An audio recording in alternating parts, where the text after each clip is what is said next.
Hello, hello, it's been a while.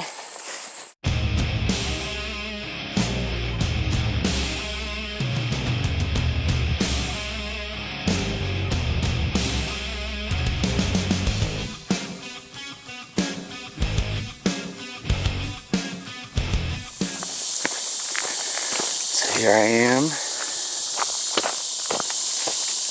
hiking down into the 400. I am almost to the creek. I am alone today. As you can see, I'm at the creek, and the creek is down quite a ways from when we were out here just a month ago.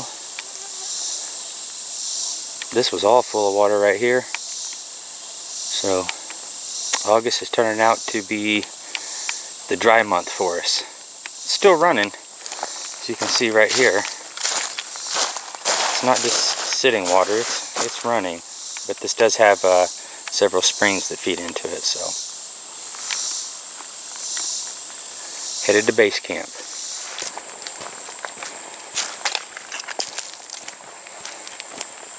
So here we are at camp.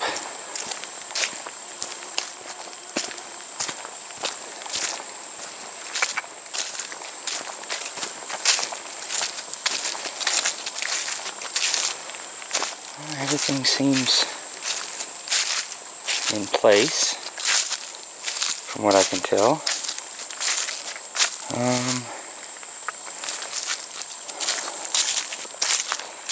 This can was in there, but that could be anything.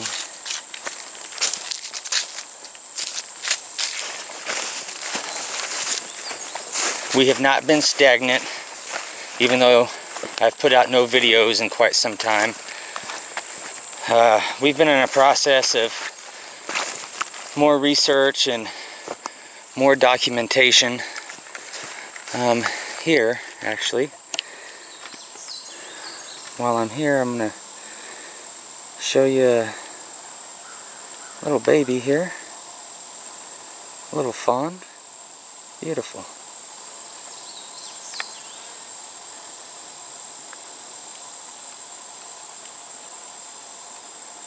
Doing my best to keep the camera steady. I don't have my monopod today, so. What's up, guy?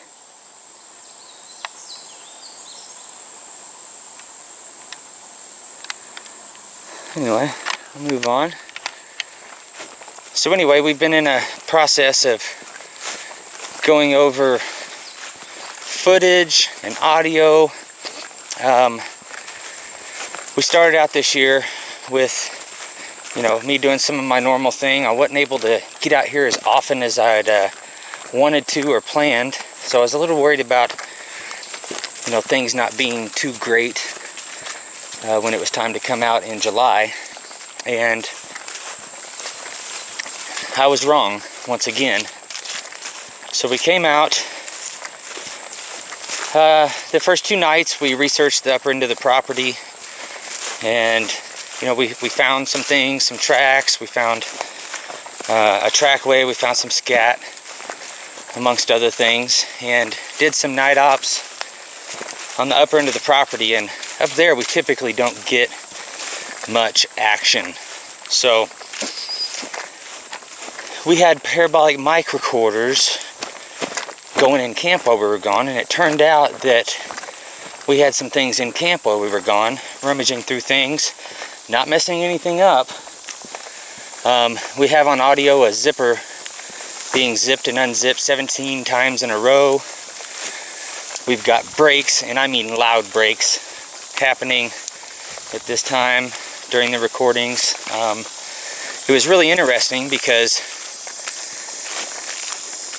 within 5 or 10 minutes of us leaving, you start hearing rocks being thrown into camp as if they're checking to see if anybody is there, if we left anybody behind, to see if they get a reaction. And then you hear something coming down into camp. There's a point where the mic itself gets sniffed. There is a whole slew of audio where something is going through the items on Randy Harrington's table. Yeah, we're getting in the coolers, and oddly enough, taking monster coffees. We had some monster coffees disappearing, and we have the actual audio of the lid on my cooler being dropped.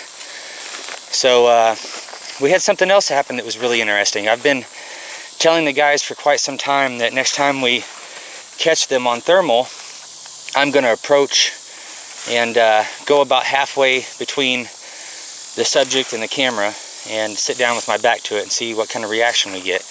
Well, we caught something on thermal, and I decided that I was going to try this in the moment, and I did. I walked halfway out between Randy and biologist Dan Nedrello. I may be pronouncing that wrong. I'm sorry, Dan. I'm just going to call him Professor Dan. We'll just call him that and call it good. So, Professor Dan and Randy were standing basically right where I am right now at this moment. And the subject was about 100 feet away. We watched his head popping up and down. So, long story short, I walked about halfway out, spent a couple minutes there, walked back to the guys, and I decided that I was going to see how close I could get. So, I slowly walked out and got within about 7 or 8 foot of the individual. I'm pretty positive it was the same juvie that I've seen 3 previous times out here. I can't say for sure because I didn't see the face completely out in the open, but basically it was laying down on its belly. I'll give you a shot of this area here. You see out through here there's large clumps of grass. So what happens is this is a floodplain and the water floods up in here, and it had done that. So as it recedes, it takes out the low areas and pulls that grass down, so that there's all these clumps out here. So this individual at the time was laying on its belly behind one of these clumps of grass, and I approached, got within about 7 or 8 foot, and you know, I talked calmly as I approached it, trying to not only for it but for myself to keep my demeanor good. And it was a pretty intense moment. I stood there and, you know, talked and communicated back and forth with Randy and Dan, Professor Dan, and I tried to kind of see around the left side of it, and there were several times when it raised its head up and it's looking through the top of the grass at me, and I actually hit its face with my flashlight 3 different times, as I recall, and its eyes were glowing. I shouldn't say glowing, its eyes were reflecting gold, and I don't mean yellow, I mean literally they looked like gold. The pupils were a silver shiny color, and that's the best way I can describe it. I couldn't see from the mouth down, I could only see from about here up, and this happened 3 times. It raised its head up, I hit it with my flashlight, and then it would drop its head back down. So I eventually decided to take 4 or 5 steps to my left so that I could see where the body was, because I'd already determined at that point that it was laying sideways to me, and his body was actually pointed away from me and where I was positioned. So I took about 4 steps to my left to kind of peer around and hit my flashlight on where I assumed the body would be, and at that moment this sound happened, and my brain told me that it was the one on the ground clacking its teeth. And then at that exact moment, a rock comes flying out from my left and hits right beside my foot. So I literally didn't even break my stride. I got 4 steps, and my 5th step I turned to my left and went right back to the guys. And that was the end of it. We decided not to press our luck too much, so we went back to camp. Dan was very excited. I believe it was his first his first real encounter, and not only was it his first encounter, but he got to witness all of this after being here for only an hour. This happened about 3:30 a.m. on a Saturday morning, so he got to come right in and immediately, you know, get action and be involved in some of the normal things that we talk about happening out here. So it was really cool how it worked out. All this is being documented. The documentary, the first installment of the documentary, it will be out soon. I'm hoping to have it done you know, by the end of August with any luck. I'm running way behind on it. I'm doing all this myself. It's been a long process, and it's been really hard to stay on top of the editing, and you know, I've been working in between all this, and I've got family, and we're also, you know, out doing more research, so we're having to go through that data as we collect it also, and I'm just so far behind on everything, it's ridiculous, but it will soon be out. In the meantime, I'm going to start throwing some of these videos back up and giving you guys some snippets of some other things that have been happening out here. Right back here, where this clump of grass is where the subject was, and I was literally 8 foot in front of it. It's pretty amazing.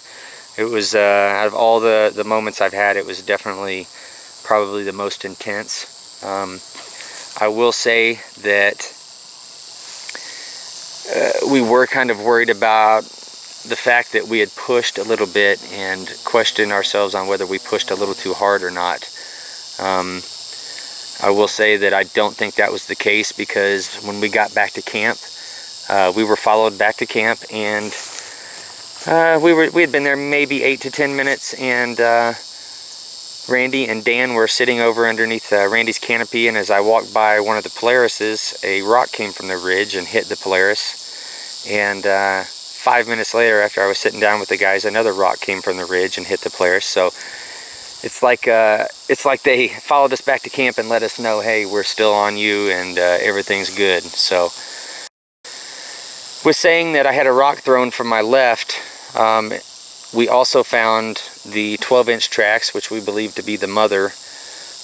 It's the tracks that accompany the two juvenile tracks, the two sets of juvenile tracks that we get mostly. So our inclination is that mother was keeping an eye on things as it happened, and she threw the rock to stop me in my tracks, and it worked. So, you know, we still got to show them that they're in control of the situation, and hopefully it keeps progressing. That's the plan, is to keep pushing inch by inch every time we catch them on thermal, and I've just got to keep approaching and seeing what I can make happen and what I can't make happen, and we're just going to go from there. So I'm going to run down and check for tracks, and we'll get back.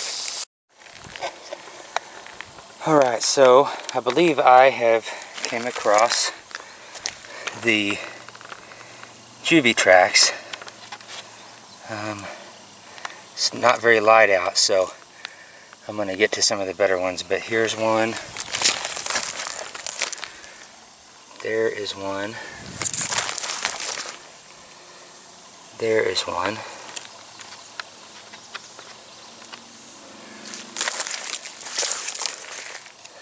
There is one. You can actually see there's like a pushback right here in the middle.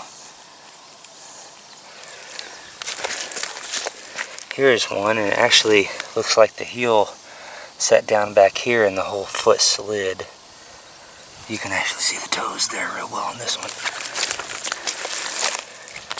There's another one, heel, the big toe is right here. Here's a really good one. You can see the toes really well on that one. The toes show to be fairly long there. And this is what's throwing me off a little bit. So you see there's no claws in those toes whatsoever. Absolutely none. When I first looked down at this one, this is the first one I saw, and I thought, is that a double bear step? But it's not. This pushback right here is on top of the back of the foot. If this was a bear track, the back of this foot would have hit on top of this and smashed that down, and that's not the case. The back is underneath this, so this was actually pushed back, if that makes sense. And then here is the next one. I actually stepped on that twig and compressed it. And the last one is right here, and then goes off into the water. So I'm going to get a measurement, and you can see that these tracks are in a straight line. So there's one, there's the next, there's the next, and you can't really see the next one from here out right there. So these are in a straight line. You got there, there, there. They keep going right through there. So I'm going to get a measurement on these, get a distance on the steps. So I think this is, let's see here, 9 3/4 to 10. One of the ones I'm looking for. Once again, alright, so I'm going to measure from toe to toe on these. Got a little further. Dealing with some sticks and whatnot here, so be patient. So from toe to toe is 34 inches. Heel to heel. See, it's in the heel of that one. Goes to the heel of this one. 34-inch stride. So let's check another one of these and see if it comes out about the same. So I'm going to go heel to heel on this one. And this one is actually about 36 inches from there to there. So 34 to 36 inches. Not bad. I'll show these one more time. This first one actually has a pretty good little shot of some toes here. So we got 1, 2, 3. That's a right foot. Here's the left. 4. The right. 5. And you can see the toes pretty well on that one. 6. And this is the one where it slid. And 7. You can see some toes in there. 8. Here's the one with a bunch of pushback. 9. And 11. And then water. Cool catch. Exciting. Glad to find that, to be honest. It's been a minute since we had any tracks, so the water's going down, so that's what I was hoping to find. Whew, this is awesome.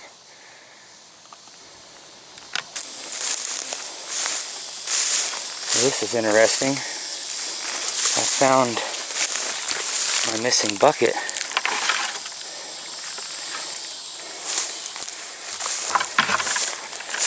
I've been missing this bucket since last year. Oddly enough. And look here, it's broken right there.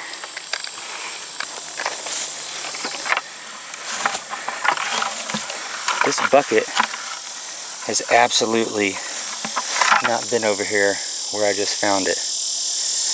It absolutely hasn't.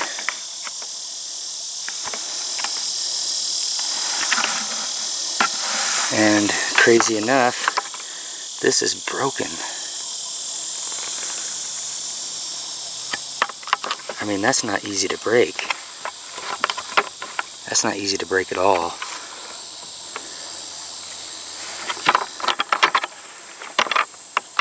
And not only that, where it's broken, this is actually bent. Very weird. I'm going to take it back to camp where it's supposed to be. This has been missing since last year. And, holy cow, this is also right where the individual was that I saw last year. Holy cow. It was right back there. What are the odds of that? bucket was there. The individual was right back there last time I saw it. Last year in October. Crazy. Crazy. So I'm hiking out now. Found 11 tracks.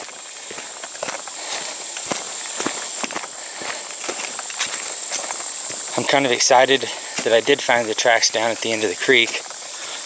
The water's going down, and that gives me hope that I will be able to repeatedly keep getting those tracks weekend to weekend out here as the water drops. If it keeps dropping, I'm hoping that that is the case. So we'll see how that goes, but it is one of the major things that I'm focused on, is getting these tracks casted year to year to show the change in the foot, the morphology flattening out, the morphology changing as the subject grows and gets bigger. It's very important to what we have going out here. It shows that they're still growing, and that's expected. Unfortunately, I didn't bring casting material with me today. Dang it. Crossing the creek now. So yeah, I didn't bring casting material. I didn't want the extra weight today, which turned out good because I hiked down in today. I didn't bring the Polaris down in the bottoms, which is what we've been doing just to make things faster and all that good stuff. I wanted to enjoy the hike down in here by myself. It's been a while, so I haven't heard or seen anything too crazy. You know, it's been pretty uneventful, so I'm gonna get my butt on out and we'll get back later.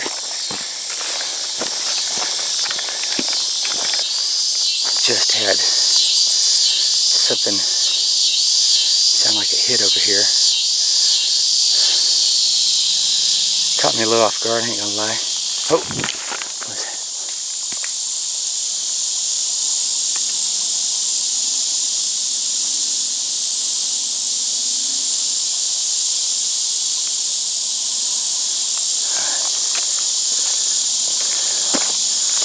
Getting movement around me.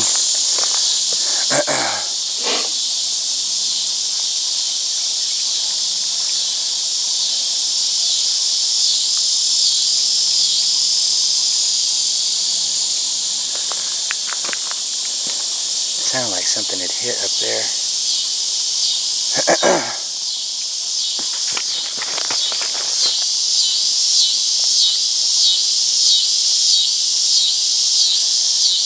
That was close.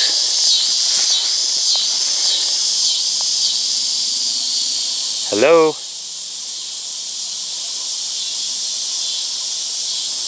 Come on out. Ahoo. Holy shit, that got my adrenaline going.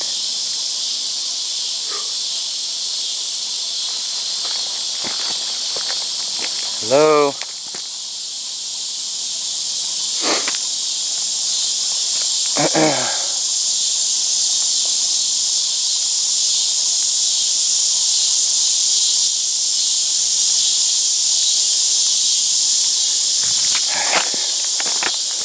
Keep on keeping on.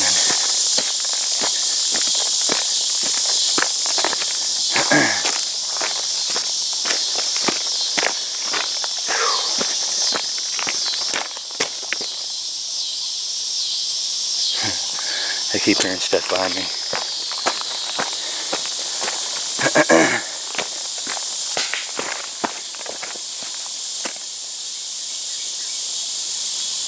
I just saw that rock hit.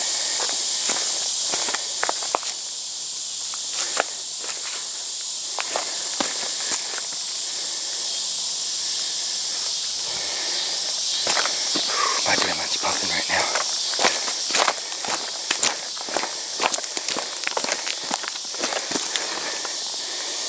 is the rock.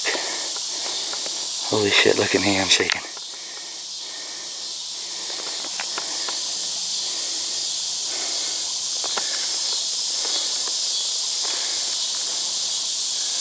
Where in the hell did that come from?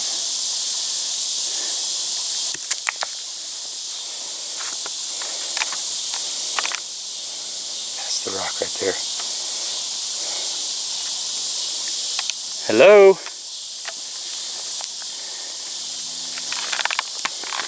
Ahoo!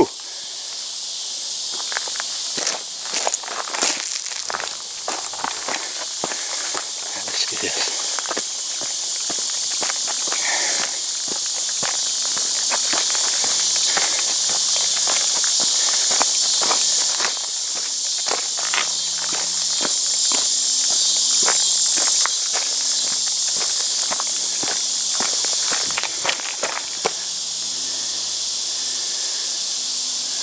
Start movement up there.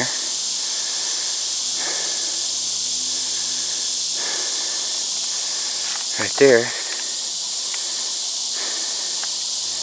Right under there is where we got the handprint. It's actually rock standing up under there now. I want to check it out, but I've got rocks laying around me and stuff right now, and to be honest, I'm just good to go for the day. I got tracks.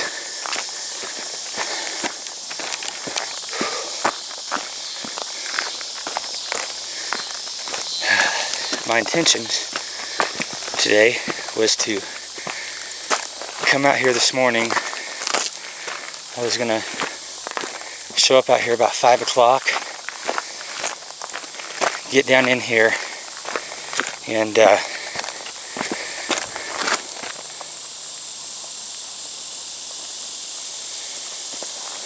spend some time in the early morning before sunup down here. It rained this morning, so I waited till this afternoon, and I was gonna stay till after dark, and as I was coming back through base camp, I was gonna sit down and set up and hang out for a while. As I was going through my backpack, I realized I didn't have a flashlight. And being down here in the dark by yourself, not knowing what's going to occur is one thing. Being out here by yourself without even a flashlight's a whole nother deal. So, ain't happening tonight. I need to be able to see what's going on at times. No thermal, just a flashlight. That was my plan. Occasionally plans get canceled. I'm not hearing movement behind me anymore. So maybe I was just getting a goodbye. I don't know. It's pretty intense though. Hopefully the camera caught all that. I just had, I think, at least 4 rocks thrown in my vicinity. Sorry, I'm breathing so hard. The whole hike out is uphill, so I'm gonna shut this down so you don't have to hear me pant like a dog. It doesn't help that my adrenaline was pumping. So I'm gonna shut her down, get my butt out of here. Over and out.